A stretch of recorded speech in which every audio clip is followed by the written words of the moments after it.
जय महाकाल दोस्तों, कैसे हैं आप लोग। आशा करता हूं कि भले चंगे होंगे, मजे में होंगे। दोस्तों, नवरात्रि चल रही है। नवरात्रि को 9 दुर्गा के दिन कहा जाता है। नवरात्रि के दिनों को शक्ति के दिन भी कहा जाता है। शक्ति 3 तरह की होती है। एक शक्ति होती है शरीर की शक्ति, एक शक्ति होती है पैसों की, एक होती है विद्या की या ज्ञान की शक्ति। अब ये तीनों ही शक्तियों को यदि देखा जाए तो माता लक्ष्मी, माता सरस्वती और माता दुर्गा के रूप में आप देख सकते हैं।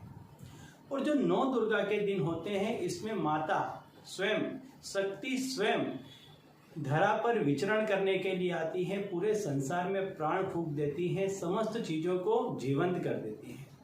इस समय में यदि कोई भी व्यक्ति अपनी मनोकामना पूर्ण करना चाहता है, जैसे यदि वो शक्ति को प्राप्त करना चाहता है, चाहे वो किसी ही तरह की शक्ति हो, धन की शक्ति हो, विद्या की शक्ति हो, या कोई व्यक्ति मन या शरीर से दुर्बल है तो उसकी शक्ति प्राप्त करना चाहता है, तो व्यक्ति को जो नवरात्रि के दिन हैं, इन दिनों को खोना नहीं चाहिए। इन दिन में व्यक्ति को माता को प्रसन्न करने का उपाय अवश्य करना चाहिए और माता से शक्ति प्राप्त करने की अवश्य कोई ना कोई उसे कोशिश करनी चाहिए। तो ऐसा ही एक उपाय आज मैं आपको बताने वाला हूं कि जिससे आप माता से वो प्राप्त कर सकते हैं जिसकी आप कामना करते हैं।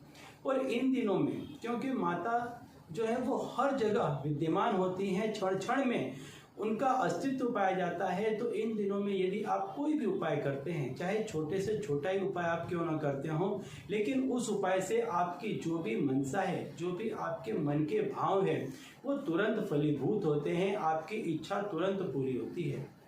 तो दोस्तों, आज मैं आपको ऐसा ही एक उपाय बताने वाला हूं, लेकिन उससे पहले यदि आप हमारे चैनल में नए हैं तो मैं आपको बता दूं कि हम इस चैनल के माध्यम से हमारे प्राचीनतम ग्रंथों में छुपे हुए कई ऐसे गूढ़ रहस्य हैं जिसके बारे में जानकारी प्रदान करते हैं। यदि आप भी इसी तरह की जानकारी में रुचि रखते हैं तो अभी हमारे चैनल को सब्सक्राइब कर लीजिए और बेल आइकन को प्रेस कर दीजिए। इससे हमारे द्वारा बताए गए उपाय आप तक आसानी से पहुंचेंगे और तेजी से पहुंचेंगे। ठीक है, तो चलिए दोस्तों, आज मैं आपको बताने वाला हूँ वो उपाय कि जिससे आप माता से शक्ति प्राप्त कर सके। शक्ति के जैसे मैंने कहा कि 3 रूप होते हैं, लक्ष्मी का रूप, विद्या का रूप और शक्ति का रूप। जो आपको दैहिक शक्ति, मन की शक्ति चाहिए ऐसा, या आपको धन धान्य चाहिए तो माता लक्ष्मी का रूप आपको चाहिए। यदि आप विद्यार्थी हैं, आप पढ़ते हैं, आपको विद्या चाहिए, आपको ज्ञान चाहिए, तो आपको माता सरस्वती को प्रसन्न करना होगा। और यदि आप शरीर से दुर्बल हैं, मन से दुर्बल हैं और उसकी यदि आपको शक्ति चाहिए तो आपको माता दुर्गा को प्रसन्न करना होगा। इन तीनों ही देवियों को यदि आप प्रसन्न करते हैं तो आपकी जो कोई भी मनोकामना है, आपकी जिस किसी भी चीज़ की इच्छा है, वो इच्छा आपकी तुरंत ही पूरी होगी। तो आज मैं आपको बताने वाला हूँ एक ऐसा उपाय कि जिससे आप जो चाहते हैं जीवन में, यदि धन चाहते हैं तो उसकी भी आपकी जो लालसा है, आपकी खेवना है, आपकी इच्छा है, वो फलीभूत होगी, पूरी होगी। साथ ही साथ यदि आप पढ़ाई चाहते हैं, आप ऊंचा एजुकेशन चाहते हैं, नौकरी चाहते हैं, तो यह इच्छा भी आपकी पूरी होगी।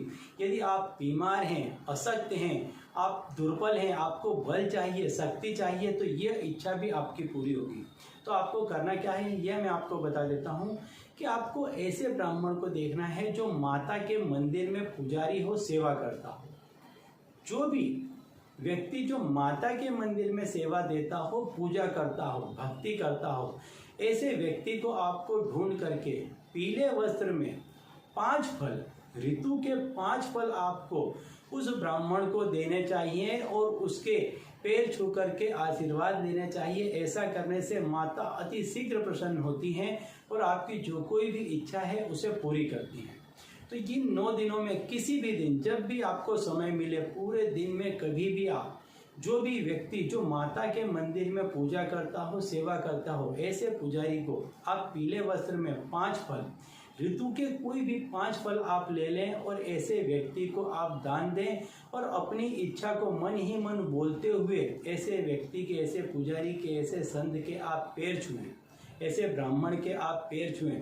ऐसा करने से माता, जैसे कि मैंने कहा, माता जो है वो इस समय सचराचर जगत में विद्यमान होती हैं, हर जगह कण कण में उनका वास होता है।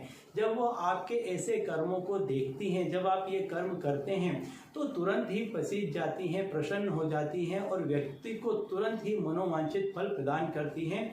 और इसके लिए व्यक्ति को कोई समय की आवश्यकता नहीं होती है। ऐसा नहीं है कि लंबे समय तक कोई उपाय करना है। ये छोटे छोटे से उपाय हैं। यदि नौ दुर्गा में आप छोटे छोटे से उपाय भी करते हैं तो आपकी इच्छाएं तुरंत ही पूरी होती है। ठीक है, तो चलिए दोस्तों, अब इसी उपाय के साथ मुझे दीजिए विदा और आप लोग देखते रहिए देव प्रकाश और अपने जीवन में लाभान्वित होते रहिए। धन्यवाद।